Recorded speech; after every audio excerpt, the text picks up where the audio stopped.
8 years ago, my daughter-in-law left her 2 sons with a simple note that said, "They're yours now." She never came back. Today, in a cold courtroom, a judge looked at me over his glasses and asked if my grandsons knew what was in that old yellowed letter, and I had to tell him the truth. Not yet. The story of how we got to that moment isn't a simple one. It's a story forged in the quiet hum of a workshop, in the smell of grease and sawdust, and in the unwavering promise I made to my son before he passed. It began on a Tuesday that felt like any other, but it was the day the ghost of our past decided to come back, driving a fancy red car and wearing a smile that didn't quite reach her eyes. My name is Elijah Vance, and at 72 years old, I thought I had a good understanding of how the world worked. I believed that hard work paid off, that love was measured in actions, not words, and that the quiet peace of my farm in rural Georgia was something I had earned. That morning I was in my workshop, a place that felt more like a sanctuary than a building. The air was thick with the scent of motor oil and pine wood. My hands, wrinkled and calloused from a lifetime of labor, were methodically working on an old piece of farm equipment. The rhythmic clang of metal on metal was a familiar comfort, a sound that had been the backdrop to my life for as long as I could remember. It was a simple life, a predictable one, and that was its beauty. My grandsons Malik and Jamal were at school, and the only thing on my agenda was to get this machine running before they came home, eager to tell me about their day. But peace, I've learned, can be a fragile thing. It was shattered by a sound that didn't belong. The crunch of gravel under tires that were too new, too expensive for our dusty country road. I paused, wrench in hand, and squinted through the grimy window. A crimson sedan gleaming under the Georgia sun looked like a drop of blood on a faded photograph. It was completely out of place, a symbol of a world far removed from ours. My heart, a steady old engine, gave a sudden lurch. Uninvited visitors were rare out here, and they seldom brought good news. The car door opened, and a woman stepped out. She was thinner than I remembered, dressed in a tailored blazer that probably cost more than my monthly budget. Her hair was perfect, her posture confident, but I could see the darkness under her eyes, a shadow that no amount of money could hide. 8 years had passed. 8 years of silence. 8 years of raising 2 broken boys into fine young men. But I recognized her in an instant. Simone Dubois, my late son's widow, the mother of my grandsons. I met her at the porch door, my large frame blocking the entrance. I didn't invite her in. The home I had built for those boys was sacred ground, and she had forfeited her right to enter it long ago. Her smile was brittle. Her voice, though practiced to sound smooth, had a tremor she couldn't quite control. "What do you want, Simone?" I asked. My voice was low, steady, leaving no room for pleasantries. "I came to see my sons, Elijah," she said, trying to sound reasonable. "They're my grandsons," I corrected her gently but firmly. "And they're at school getting an education, something they've done every single day for the past 8 years. The conversation moved to a small diner off the highway, a neutral space filled with the smell of coffee and the low chatter of strangers. The air between us was thick with unspoken words, with years of anger and abandonment. She stirred her coffee, the spoon clinking against the cheap ceramic. I simply waited. I knew this wasn't a social call. Finally, she looked up, and the mask of politeness fell away, revealing the cold, hard calculation beneath. "I know you have money saved up, Elijah," she began, her voice dropping to a conspiratorial whisper. "Andre's life insurance. You were always so frugal. $500,000. That's my price. You give it to me and I disappear. I'll let you keep your quiet life with your grandsons." I stared at her, a profound sense of disgust washing over me. She was putting a price tag on her own children. She was trying to sell the pieces of my son's heart that he had left behind. I felt the ghost of Andre in that booth with us, his disappointment a heavy weight in the air. "And if I don't?" I asked, my voice barely audible but sharp as a razor's edge. Simone leaned back, a smug, cruel smile playing on her lips. It was a smile she had practiced the final move in a game she thought she had already won. "Then I'll use my own money, and I have plenty of it now, to hire the best family lawyer in the state. I will take you to court and I will win. I am their mother. The law is on my side. I will tell them you kept them from me, that you poisoned their minds against me. I will take them, Elijah, and you will spend the rest of your lonely old life knowing you lost them because you were too stubborn, too cheap to pay." The waitress came by to refill my coffee, but I waved her away. There was nothing left to say. I stood up, my old bones protesting, but my resolve was like steel. I pulled a few dollar bills from my wallet and laid them on the table to cover her coffee. She had offered me a transaction, and this was the only one I was willing to make. I walked out of that diner without looking back, the bell on the door chiming softly behind me. The storm she had promised was no longer on the horizon. It was here. And as I started my truck, the engine roaring to life like a loyal old friend, I thought about the yellowed letter tucked away safely in a wooden box at home. She had made her move based on money and law, but she had forgotten about the most powerful weapon of all, the truth. The echo of Simone's threat in that diner followed me home. It lingered in the quiet corners of my house, a cold draft that the warm Georgia air couldn't chase away. But when the sun rose the next morning, it was just another day. And in our home, the rhythm of a normal day was the best defense against the chaos of the world. My day started before the first birds began their songs in the familiar quiet of my kitchen. The old floorboards creaked under my feet, a sound as comforting as a friend's greeting. I moved with the slow, deliberate pace of a man who knows his purpose. The iron skillet, heavy and seasoned by years of use, sizzled as I laid strips of bacon on its surface. Soon, the rich, smoky smell filled the house, a silent invitation to my grandsons to start their day. By the time the scent of pancakes joined the air, I heard the familiar thumps and shuffles from upstairs. First, Malik, my older grandson, came down. At 15, he had my son Andre's height and a serious expression that made him seem older than his years. He was a thinker, always with a book in his hand, his mind exploring worlds I could only imagine. He nodded a quiet good morning and sat at the kitchen table, already lost in a chapter. A few minutes later, Jamal, my 13-year-old, bounced into the room. He was the artist, the dreamer. His energy was a bright spark in our quiet household. He had a pencil tucked behind his ear and a sketchbook that was practically an extension of his arm. He slid into his chair, humming a tune, and immediately started sketching the pattern the morning light made on the salt shaker. "Morning, Grandpa," Jamal chirped, not looking up from his drawing. "Morning, son," I replied, sliding a stack of pancakes onto his plate. Malik put the book down for 5 minutes. "Your breakfast is getting cold."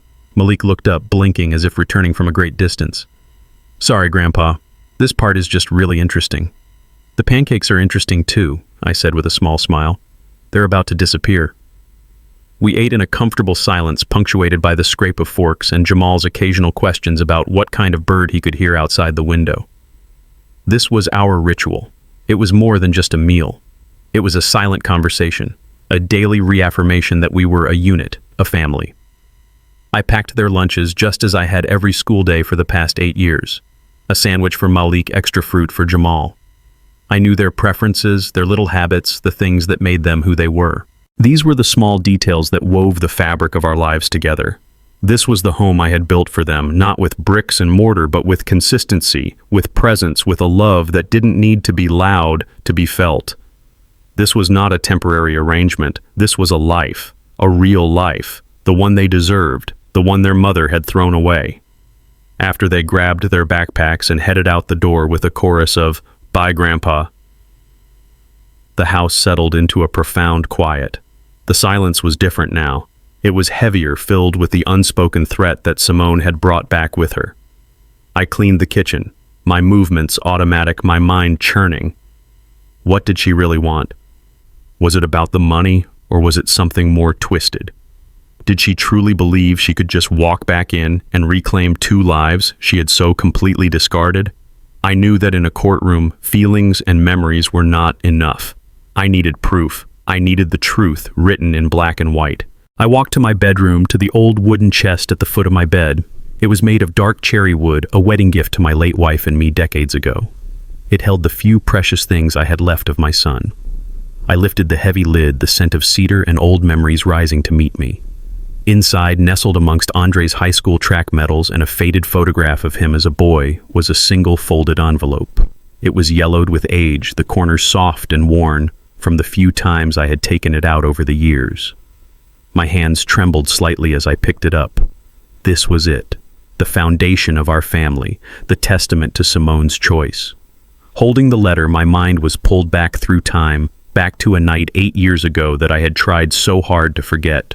Andre had been gone for almost a year, and the grief in our house was a living thing, a suffocating fog. Simone, who I had once loved like my own daughter, was a ghost of her former self. The vibrant, laughing woman my son had married was gone, replaced by someone with empty eyes and a constant smell of liquor on her breath. That night I had been woken by a crash downstairs. I found her in the living room, a broken bottle on the floor, weeping uncontrollably. Malik, who was only 7 then, and Jamal, just 5, were huddled at the top of the stairs, their small faces pale with fear. They were watching their mother disappear before their very eyes. I gently led Simone to bed, and then carried my grandsons back to their room, promising them everything would be okay. A lie that tasted like ash in my mouth. The next morning she was gone. Her beat-up old car was gone. A few of her clothes were gone. And on the kitchen table where we now ate our morning pancakes was this very envelope. It was simply addressed to me. Elijah. I had sent the boys to a neighbor's house before I dared to open it. I needed to face it alone. As I unfolded the letter now 8 years later, her voice from that page echoed in my mind just as clearly as it had that first day. Her handwriting was shaky, stained with what I always assumed were tears.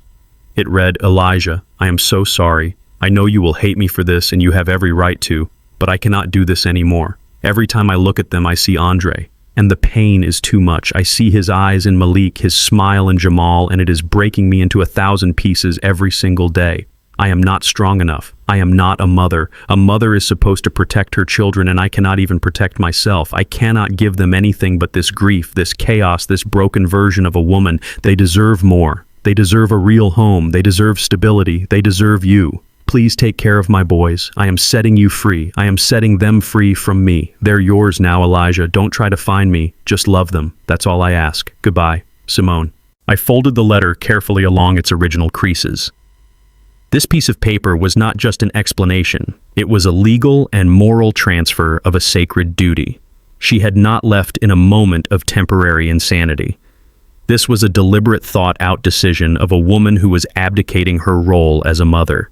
This was her surrender. This was my commission.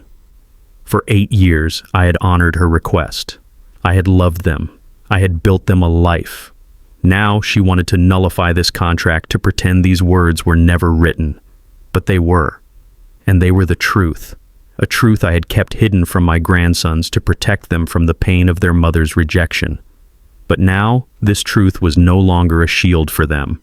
It had to become my sword. I placed the letter back in the chest, my resolve hardening like the steel in my workshop. This was not a fight I had asked for, but it was a fight I would finish. For Malik, for Jamal, for the promise I had kept for 8 long years. Simone's ultimatum was not an empty threat.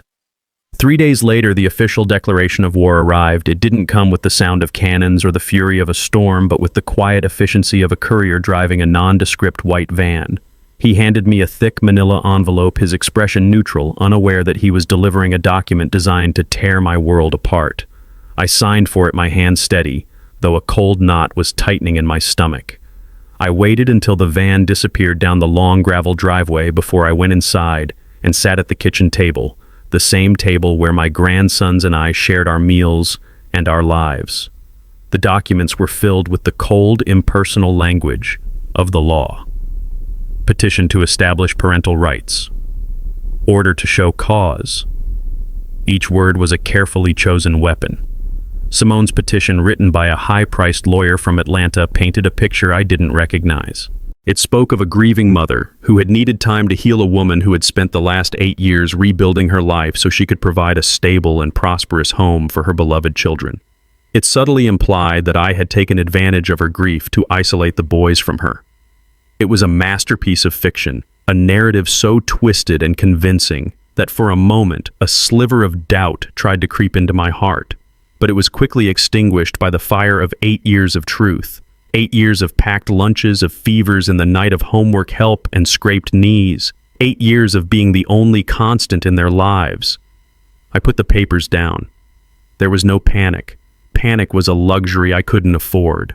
There was only a cold, hard resolve. She had started the war. Now I had to learn how to fight it. My first call was to an old friend, a retired judge named Arthur, who had been my fishing buddy for 30 years. I explained the situation, my voice low and even. He listened without interruption, and when I was done, he let out a long sigh. "Elijah," he said, "you're in for the fight of your life. You need a lawyer who isn't afraid to get their hands dirty. Someone who understands that sometimes the law and justice aren't the same thing. Her name is Evelyn Reed. She's tough as steel and twice as sharp. Tell her I sent you." Evelyn Reed's office wasn't in a fancy glass tower in the city. It was a modest brick building on the main street of a neighboring town, the kind of place you could easily walk past without noticing. But inside the atmosphere was one of quiet, intense competence. Evelyn herself was a woman in her 50s with sharp, intelligent eyes that seemed to see right through you. She didn't waste time with small talk. She listened to my story, her face unreadable, her fingers steepled under her chin.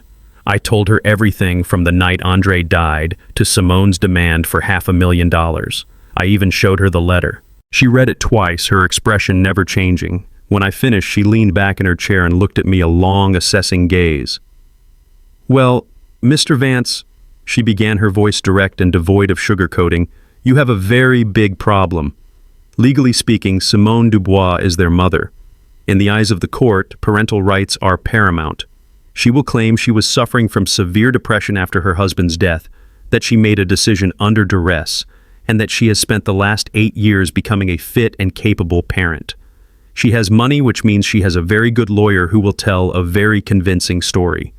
From a purely legal standpoint, we are the underdogs. A big underdog."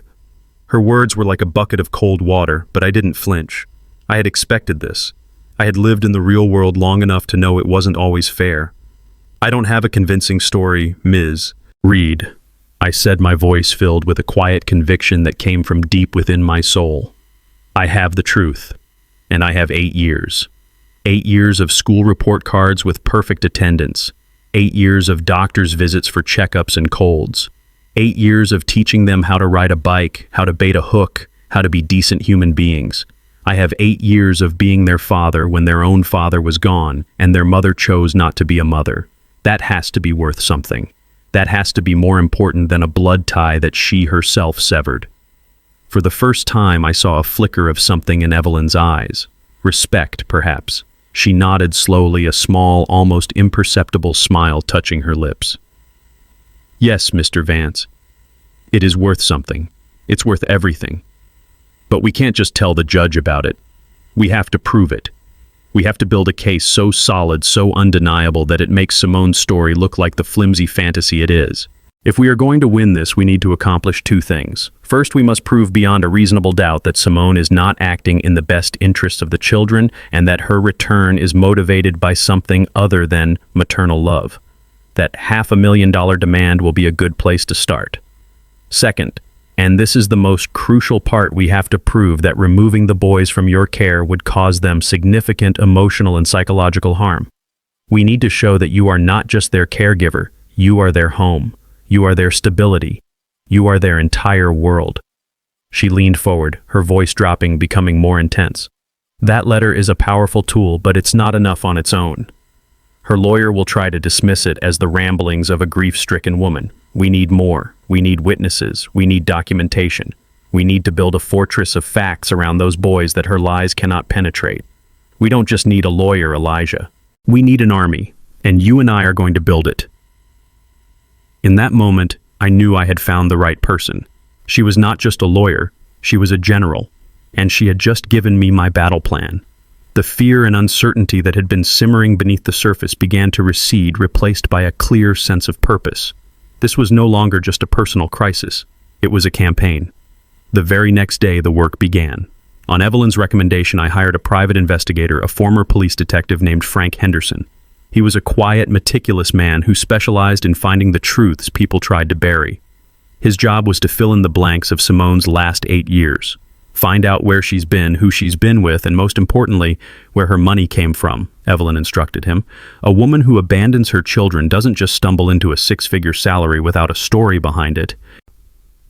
While Henderson dug into Simone's past, my job was to document the present, the world I had built for Malik and Jamal. I started making a list. It began with their teachers and the school principal, Mr. Thompson. Then came Dr. Adams, their pediatrician since they were toddlers. I added our neighbors, the Garcias, who had watched the boys grow up over the fence. I listed Meg, the owner of the local diner where the boys loved to get milkshakes. I listed the pastor of our small community church. Each name was a brick in the fortress Evelyn had talked about. These were not just names on a page. These were the people who formed the fabric of our community. They were the silent witnesses to the last 8 years. They had seen me at school concerts, at parent-teacher conferences, in the grocery store aisle on a Tuesday night. They had seen the boys transform from scared, quiet children into confident, happy young men. They knew our story because they were a part of it. The battle had been declared by Simone in a sterile legal document, but I knew it wouldn't be won in a courtroom alone. It would be won here in the heart of the community that had become our extended family. The fight was on, and I would not rest until my boys were safe. Patience is a virtue I have cultivated over 72 years, like tending to a slow-growing oak tree. But I was beginning to learn that my opponent Simone Dubois possessed none of it. The legal process, with its measured pace and methodical steps, was too slow for her. She was a woman who wanted what she wanted now, and her desire for control was a hunger that gnawed at her. I had been expecting her to make a move, to do something rash. My lawyer, Evelyn Reed, had warned me that a person like Simone would not sit quietly and wait for a judge to decide her fate. She would try to force the outcome herself. I just didn't know when or how she would strike. The call came on a Thursday afternoon. It was a beautiful day, the kind where the sky is a deep cloudless blue and the air holds a hint of the coming autumn chill. I was in my workshop, meticulously cleaning a carburetor, my mind focused on the simple, honest work in front of me. The phone rang, its shrill sound an intrusion on the peace. It was the school. My heart immediately seized with that specific fear. Every parent and grandparent knows the fear of an accident, an injury, a sudden illness. Mr. Vance, this is Principal Thompson. His voice was calm, but there was an underlying tension that did nothing to soothe my nerves. The boys are fine. They are perfectly safe here in my office with me. But we had an incident here a few minutes ago that I felt you needed to know about immediately. As he began to speak, the image of my quiet workshop faded away, and his words painted a scene for me, a scene of chaos and confrontation played out on the normally peaceful grounds of the local middle school. I could see it all as if I were there. The final bell had rung, releasing a flood of students into the bright afternoon sun. School buses lined the curb, their yellow frames a familiar and comforting sight. Amidst them, like a ruby in a box of plain stones, was Simone's sleek red sedan parked brazenly in the fire lane. She was leaning against it, a figure of calculated glamour. She wore expensive sunglasses and a designer dress that was more suited for a city cocktail party than a school pickup line. In her hand, she held 2 glossy shopping bags from a high-end electronics store. She was not there to be a mother. She was there to put on a show. My grandsons, Malik and Jamal, emerged from the school building laughing about a joke one of their friends had told. They were just 2 normal kids at the end of a normal school day, their minds filled with thoughts of homework and what I might be making for dinner. They were unguarded, happy, living in the moment. That was the moment Simone chose to strike. She stepped forward, blocking their path, her smile wide and artificial. "Malik Jamal," she said, her voice a little too loud, a little too bright. "It's me, your mother."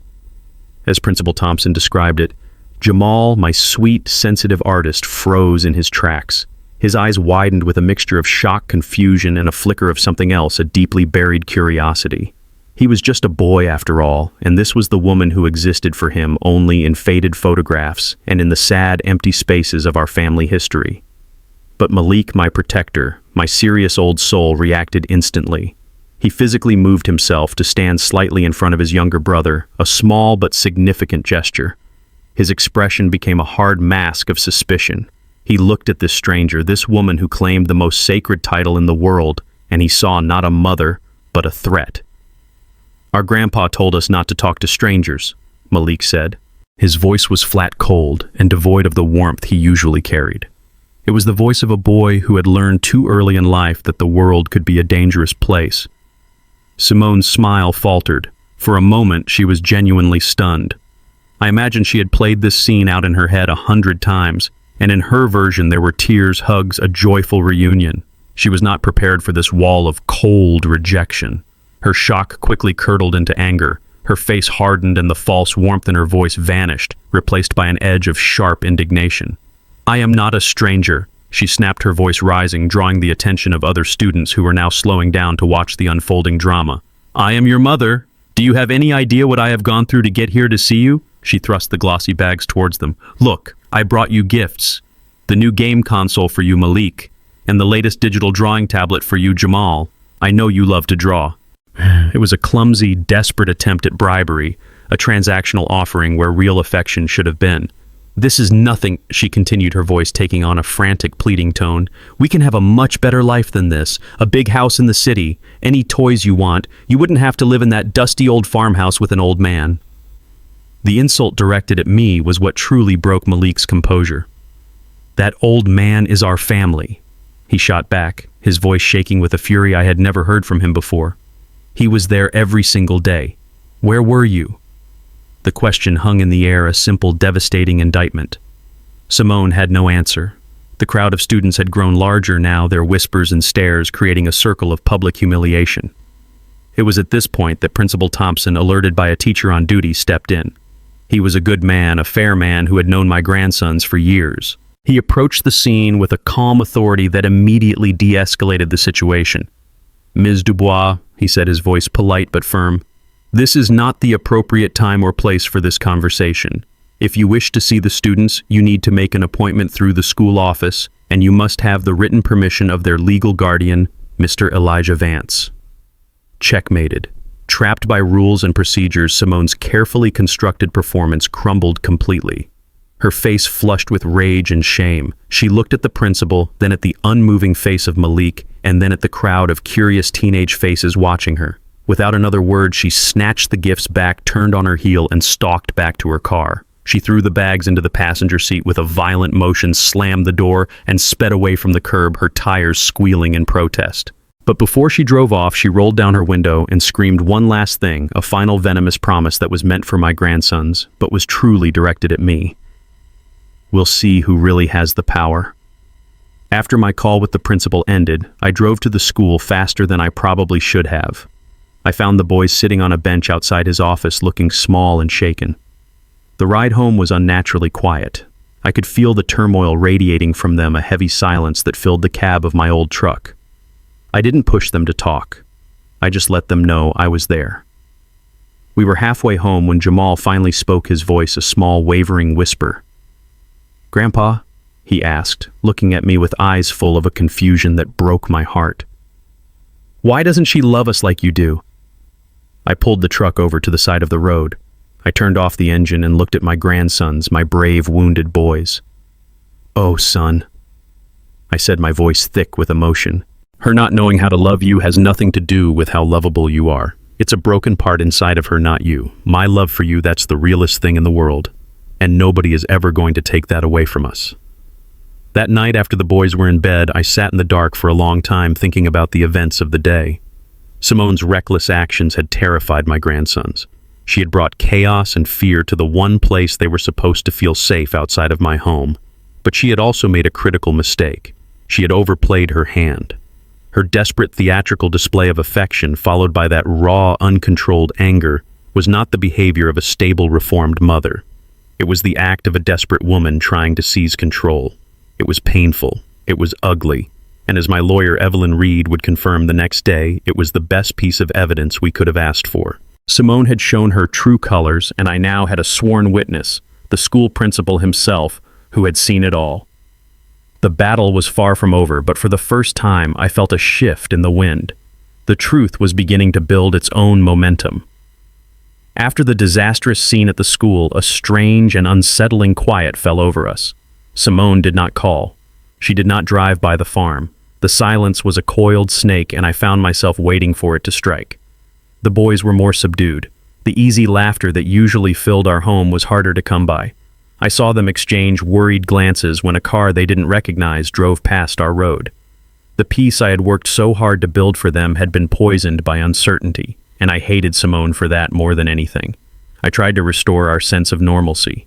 We went fishing that weekend. We worked on the old tractor together. We fell back into our routines because routine is the best medicine for a troubled heart. For a few days, I allowed myself to hope that perhaps her public humiliation had been enough, that she had finally realized she could not break us. It was a foolish hope. I had underestimated the depths of her anger and the cruelty she was capable of. The strike, when it came, was not a direct assault. It was a flanking maneuver, a coward's attack designed to hit me where I was most vulnerable. It arrived on a Wednesday afternoon in the form of a plain, government-issued sedan that crunched up my driveway with an air of cold, bureaucratic authority. A woman in a simple blouse and skirt stepped out. She was not threatening in her appearance. She looked like a tired public servant, but the clipboard she carried felt more menacing to me than any weapon. I knew with a sinking feeling of dread what this was. She introduced herself as Ms. Davis from the Department of Family and Child Services. My heart, which had weathered 72 years of life's struggles, felt like it was about to seize in my chest. This was my deepest fear realized. A battle against one person, even a person as ruthless as Simone, was a fight I understood. But a battle against a faceless government system, a system of paperwork and regulations where love and history could be reduced to a checkbox on a form, was a nightmare. "Mr. Vance," she said, her tone professional and devoid of emotion. "We received an anonymous tip concerning the welfare of the children in your care, Malik and Jamal Vance." I felt the blood drain from my face. An anonymous tip? What kind of tip? She glanced down at her clipboard. The report alleges potential neglect. Specifically, concerns were raised about inadequate nutrition, a lack of proper supervision for 2 teenage boys, and an environment that may not be suitable or safe for their development. Each accusation was a physical blow. Inadequate nutrition. I had cooked 3 solid meals a day for those boys for 8 years. Lack of supervision. I knew where my grandsons were every minute of every day. An unsafe environment. This farm, this home was the safest place on earth for them. It was a fortress I had built around them with my own 2 hands. The lies were so outrageous, so fundamentally untrue that for a moment I was speechless. And in that moment, I knew without a doubt who was behind this. This was Simone's revenge for the scene at the school. This was her way of punishing me, of trying to prove that she still had power. Ms. Davis continued, her voice still professionally flat. "As per our protocol, I need to inspect the premises and I need to speak with the children. Alone." "Alone?" The word came out as a choked whisper. "Yes, sir. It's standard procedure. It allows the children to speak freely without any potential influence from their guardian." I had no choice. To refuse would be an admission of guilt. I nodded a tight, painful gesture and stepped aside to let her into my home. She walked through the living room and kitchen, making notes on her clipboard. I watched as her clinical gaze swept over the place where we lived our lives, judging the worn but comfortable furniture, the stack of Jamal's drawings on the fridge, the pair of muddy boots by the door. Then she asked me to call the boys into the living room. Malik and Jamal came in from outside, their faces immediately clouding with confusion and worry when they saw the strange woman. "Boys," Ms. Davis said with a small forced smile, "I'm just here to talk with you for a little while. Mr. Vance, I'm going to have to ask you to wait outside on the porch." That was the hardest thing she could have asked of me, to be cast out of my own home, to be forced to sit outside while a stranger interrogated my grandsons, was a unique form of torture. I walked out onto the porch, the screen door clicking shut behind me with a sound of finality. I sank down onto the old wooden swing, the one Andre and I had built together so many years ago. My fortress had been breached. I was helpless. All I could do was wait. The minutes stretched into an eternity. I could hear the low murmur of voices from inside, but I couldn't make out the words. I stared at my hands, the hands that had taught my boys to tie their shoes, to cast a fishing line, to change a tire. They were strong hands, capable hands. But in that moment, they felt utterly useless. What was happening in there? Would the boys be scared? Would they understand the gravity of the situation? I trusted them completely, but I didn't trust the system. I imagined Simone's words, twisted and venomous, being repeated to them by this stranger. A dark thought entered my mind. What if they take them? What if this anonymous lie is enough to tear our family apart? The thought was so terrifying, so unbearable, that I had to physically grip the chains of the swing to steady myself. Inside the house, as I would learn later, my grandsons were not scared. They were strong. They were truthful. Ms. Davis asked them about their lives, about what they ate, about their chores, about their friends.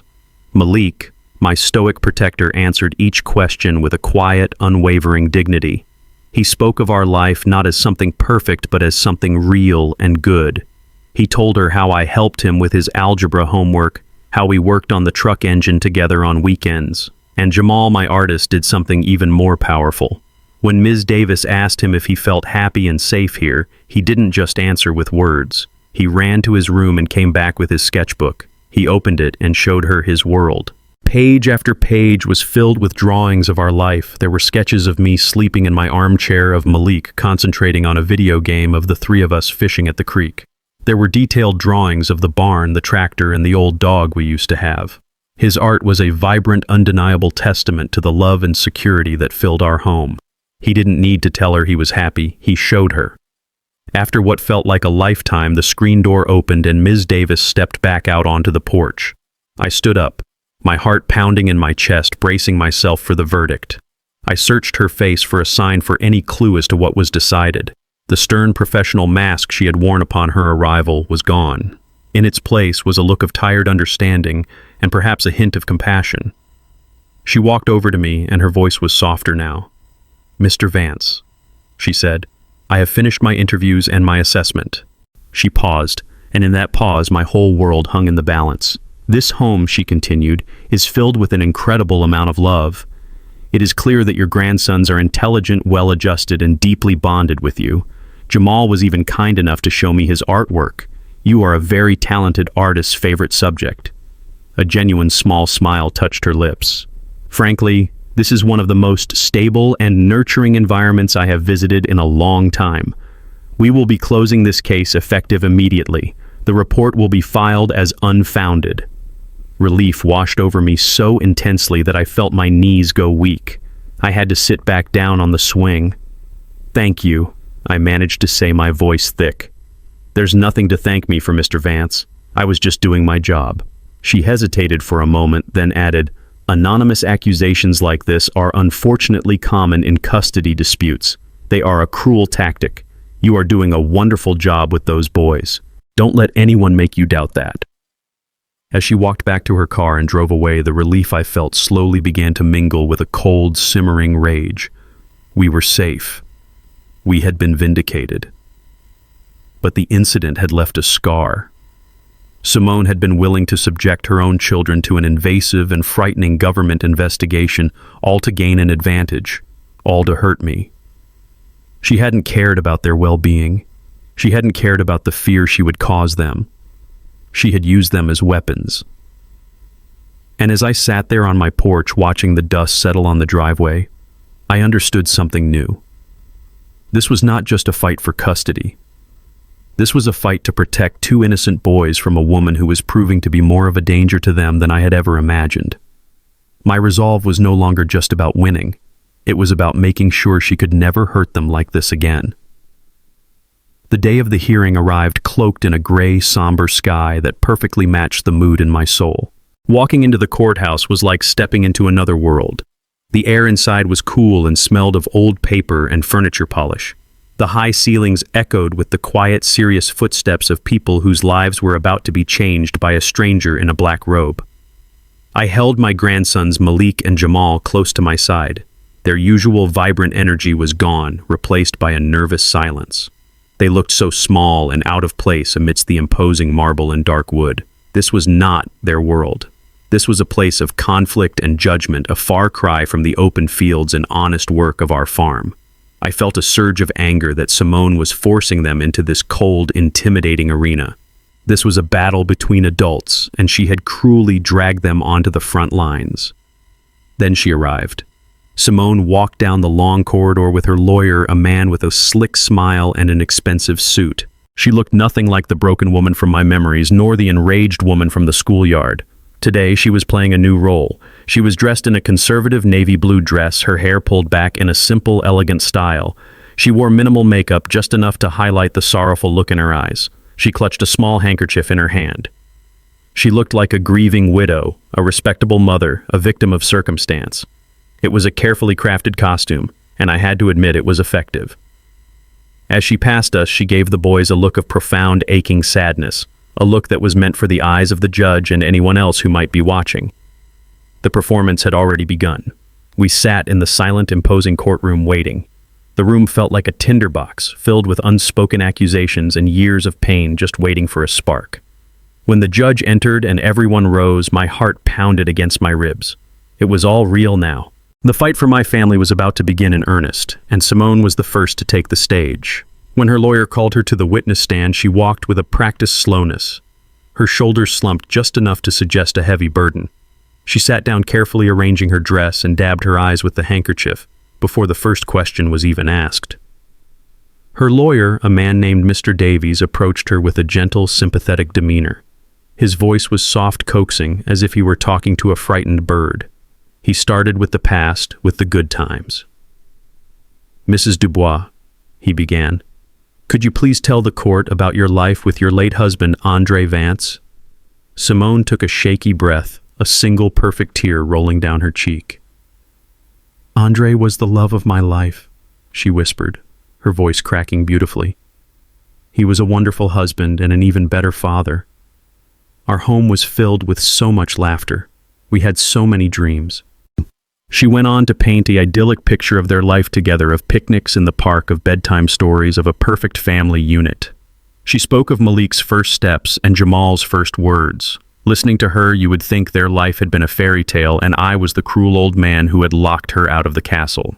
She was skillfully laying the foundation, reminding the court that she was first and foremost a mother, a woman who had known and cherished her children. Then Mr. Davies gently guided her towards the tragedy. "And what happened after your husband's tragic passing?" This was the cue for the main act. The tears now flowed freely. "My world ended," she sobbed, burying her face in her hands for a moment before composing herself. "The light just went out of my life. I was lost in a fog of grief so thick I couldn't breathe. I couldn't eat. I couldn't sleep. I looked at my beautiful boys, and all I could see was their father's face, and the pain was just unbearable." She looked directly at the judge, her eyes pleading for understanding. "I wasn't myself. I was sick with grief. I knew I wasn't being the mother they deserved. I was a danger to them, not physically, but my sadness was like a poison in the house. I was so afraid I would break them, that my sorrow would become their sorrow." Her lawyer then asked the crucial question. "And is that why you made the difficult decision to leave?" "Yes," she said, her voice dropping to a near whisper filled with manufactured agony. "It was the hardest thing I have ever had to do. It felt like I was tearing out my own heart. But I believed it was the only way to protect them. I had to leave to heal myself. I had to get strong again, not for me, but for them. I thought it was a temporary solution, a way to spare them from my own brokenness." It was a brilliant, twisted piece of theater. She had transformed the selfish act of abandonment into a noble maternal sacrifice. She was no longer the woman who ran away from her responsibilities. She was a hero who had made a painful choice for the greater good of her children. Her lawyer then guided her through the subsequent 8 years. She spoke of intense therapy, of working 2 jobs to get back on her feet, of slowly, painfully rebuilding her life from the ashes. She presented her successful career as a marketing executive, her beautiful apartment in Atlanta, her financial stability, not as personal achievements, but as things she had built for the sole purpose of one day being able to provide a worthy home for her sons. "Every single day for 8 years I thought about them," she said, her voice now filled with a new hopeful strength. "Every promotion I earned, every dollar I saved, it was all for them. I was building a nest for them to come home to. And now," she concluded, turning to look at Malik and Jamal with tears in her eyes, "now I am finally healthy. I am strong. I am stable. And all I want in this world is to make up for the lost time, to be the mother I was always meant to be. I just want my sons back." She finished her testimony and dissolved into quiet, controlled sobs. Her lawyer gently helped her down from the stand and guided her back to her seat. The courtroom was silent, thick with the emotional residue of her performance. I looked at the judge. He was watching Simone with an unreadable expression. I looked at my lawyer, Evelyn. Her face was a calm, professional mask, but I could see a new tension in the set of her jaw. The pressure in the room was immense. Simone had presented a powerful, compelling narrative. She had painted herself as a victim of tragedy who had fought her way back to redemption. Her story was filled with pain, regret, and a mother's undying love. It was also a complete and utter lie. But as I sat there with the weight of the court's sympathy shifting towards her, I felt a cold dread creep into my heart. I had the truth on my side. But I wondered, in this cold, formal room, would the truth be enough to win against such a perfect performance? Simone's performance left a chilling silence in the courtroom. It was a compelling fiction, and I saw the doubt it had planted in the judge's eyes. But then it was our turn. The time for stories was over. The time for truth had begun. My lawyer, Evelyn Reed, stood up. She did not move with the theatrical flair of Simone's lawyer. She moved with the quiet confidence of a woman who held all the winning cards. She did not start with emotion. She started with facts, cold hard and undeniable. "Your Honor," she began, her voice clear and steady, cutting through the emotional fog Simone had created. The petitioner, Ms. Dubois, has painted a very moving picture of a mother's grief and redemption. It is, however, a picture that does not align with the facts. We would like to present the findings of our private investigator, Mr. Frank Henderson. A thick report was entered into evidence. Evelyn walked the court through its contents, her voice a relentless drumbeat of truth. Mr. Henderson's report confirms that for the past 8 years, Ms. Dubois has not been recovering in some distant, isolated place. For 6 of those 8 years, she resided in a city less than a 3-hour drive from her children. 3 hours, Your Honor. That is the distance she chose to maintain from her sons. She paused, letting the weight of that fact settle in the room. I glanced at Simone. The first crack appeared in her perfect, sorrowful mask, a flicker of panic in her eyes. Evelyn continued, her tone becoming sharper. During these 8 years of healing, our investigation found that Ms. Dubois never once attempted to contact her children. Not a single phone call, not one birthday card, not a Christmas present. 8 birthdays for each boy passed in silence. 16 opportunities to send a simple card, to make a simple call, to show a shred of maternal connection. And yet there was nothing. Her story of pining for her children every day does not match the reality of her complete and total absence. Evelyn then turned to Simone's claims of financial hardship and rebuilding. Furthermore, the petitioner's claims of spending years working her way back from nothing are also misleading. For the first 5 years, Ms. Dubois held a series of low-wage jobs.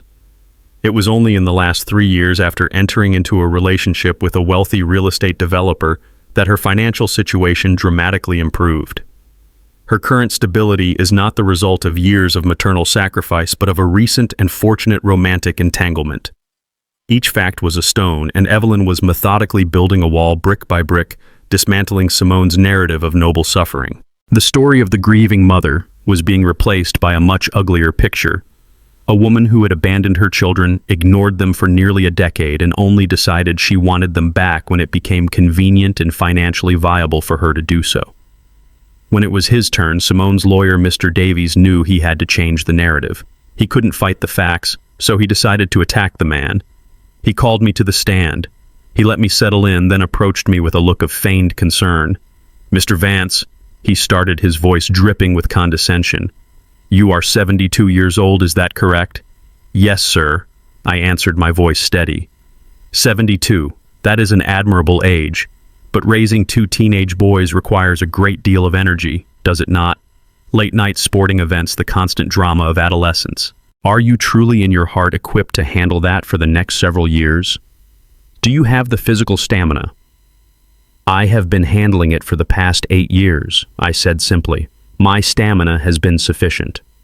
"But isn't it true, Mr. Vance," he pressed, leaning closer, "that you are a lonely man? Your wife has passed. Your only son is gone. Isn't it possible that you are holding on to these boys not for their benefit but for your own? To have someone to fill the silence in that big, empty farmhouse. Are you not perhaps being just a little bit selfish?" I looked at him, and I did not feel anger. I felt a deep, profound pity for him. He saw the world in terms of transactions, of what one could get from another. He could not comprehend a love that was based purely on giving. "Sir," I said, my voice quiet but firm, my eyes meeting the judge's.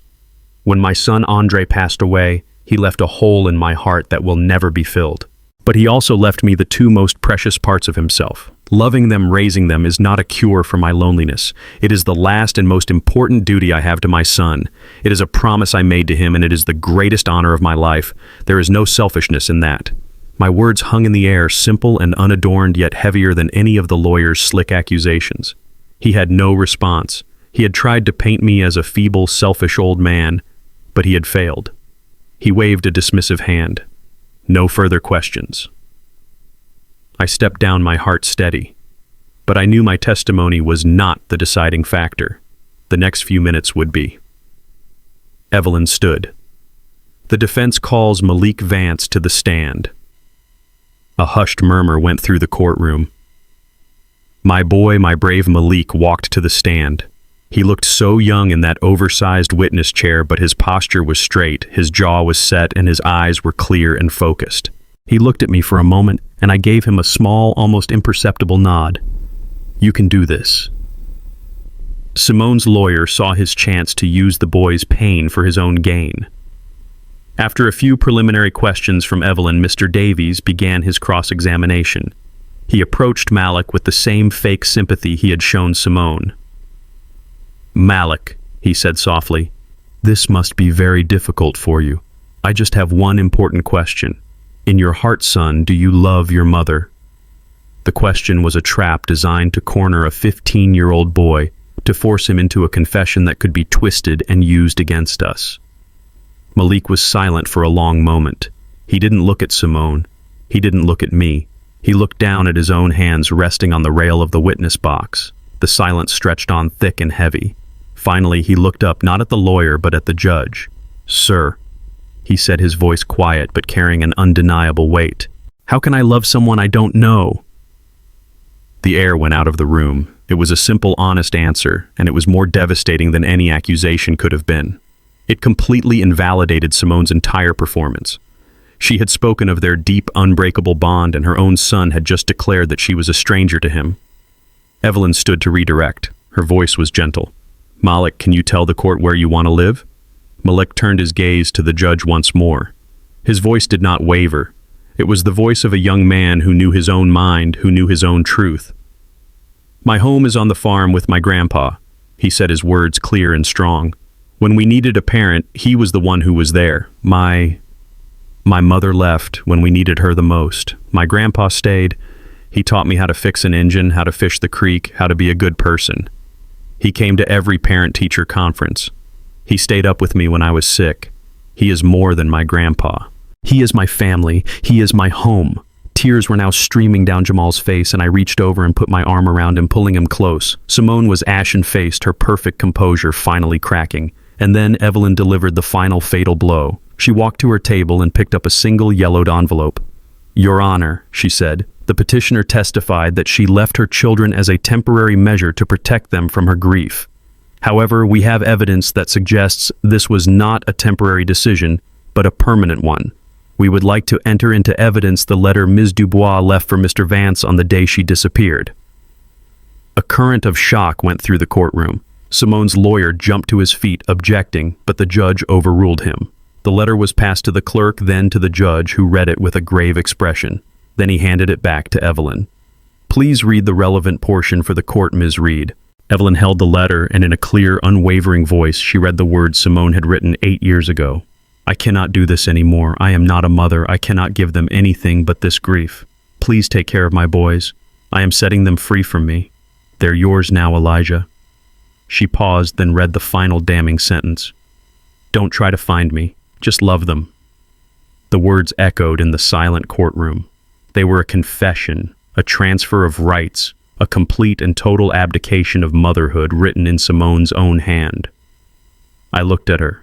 Her face was a mask of pure horror. The carefully constructed world of lies she had built had been brought crashing down by a few simple sentences from her past. Her perfect performance was over. All that was left was the ugly, undeniable truth. The words from Simone's letter hung in the courtroom, stark and damning. The silence that followed was absolute, a heavy blanket that smothered every lie she had told.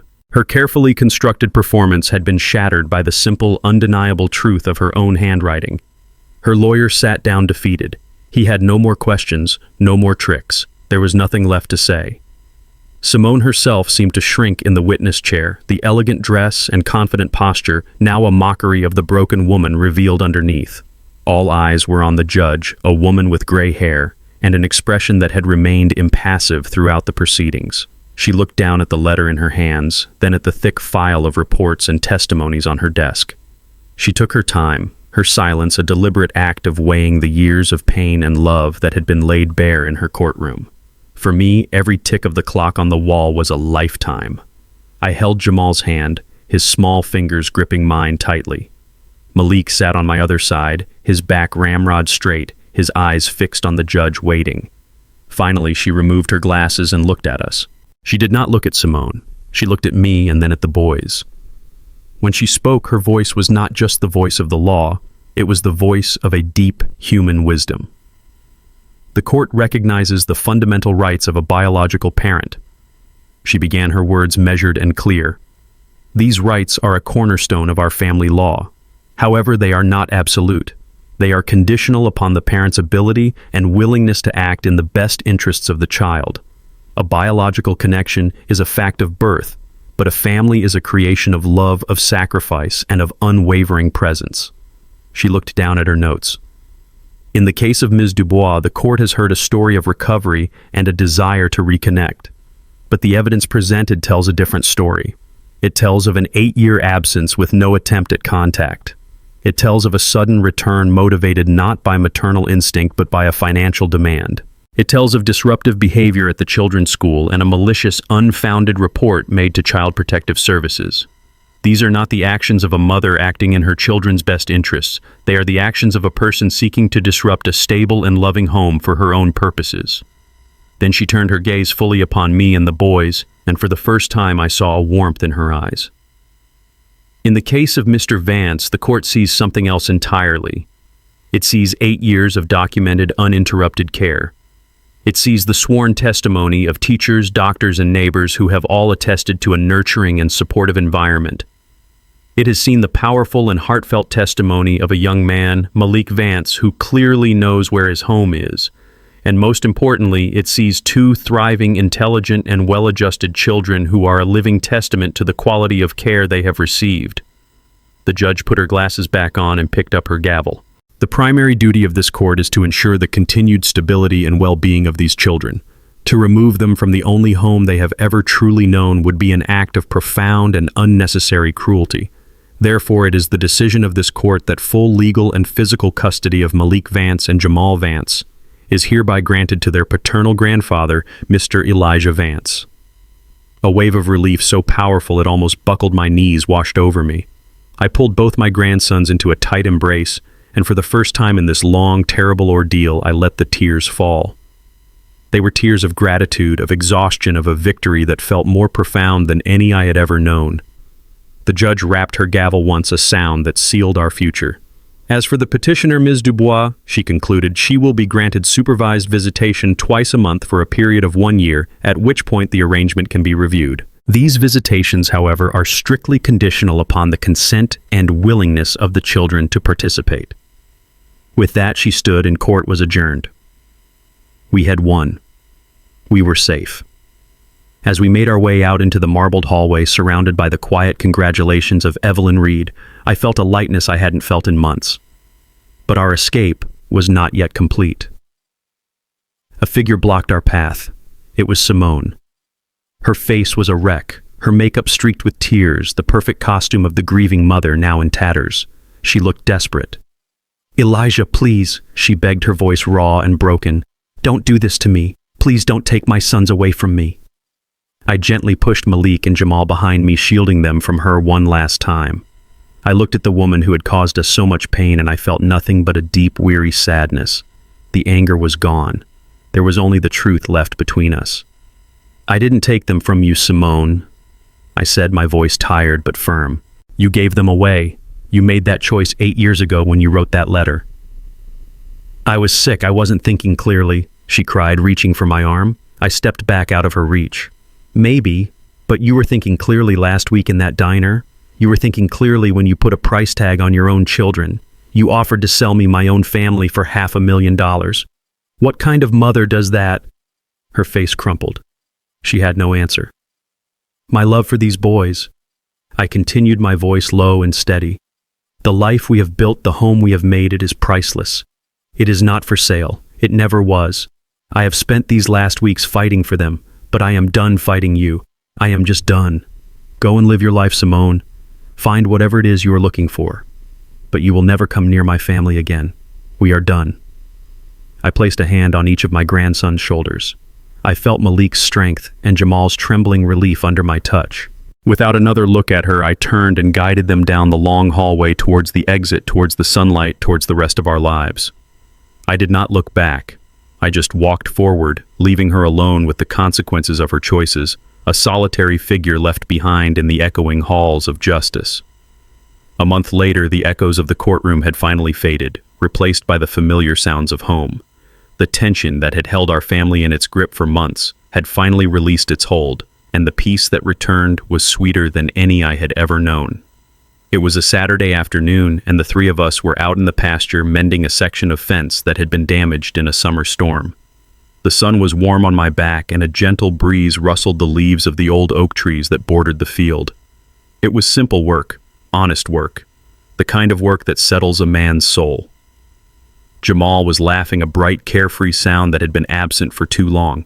He was telling a story about one of his teachers, his hands moving as expressively as his pencils did when he sketched. Malik was quieter, his movements focused and efficient as he stretched the new wire, but the hard, watchful edge he had carried for weeks was gone. He looked relaxed, his shoulders at ease. He caught me watching him and gave me a small, genuine smile. In that smile, I saw the boy he was meant to be, free from the burdens that had been unfairly placed upon him. I saw my son Andre in that smile, and my heart ached with a mixture of sorrow and profound pride. We worked together in a comfortable rhythm, a team. We didn't need to talk much.